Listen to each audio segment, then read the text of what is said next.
Aujourd'hui, le combat du panafricanisme continue, mais enchaîné avec des dettes illégitimes, car celui qui vous prête de l'argent fixe le prix de votre liberté.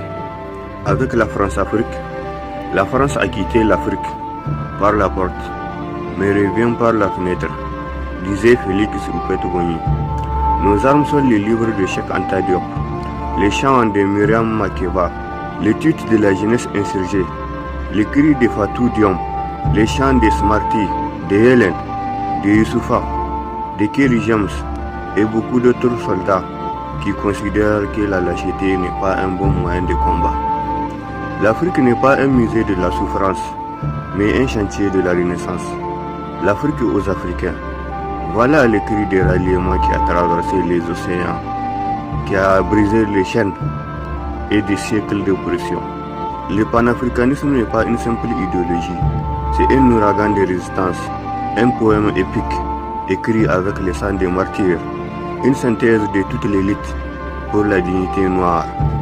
Aujourd'hui, nous allons parcourir les sentiers brûlants de cette pensée révolutionnaire. Des plantations ensanglantées au sommet des indépendances, en passant par les rues enflammées de Harlem, Accra et Kinshasa.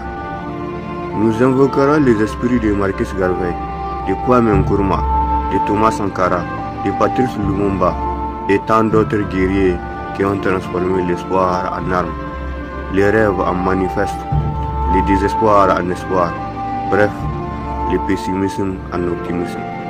Nous avons passé de la résistance à la renaissance, car Cheikh Anta Diop disait « Un peuple sans mémoire et un peuple sans avenir ».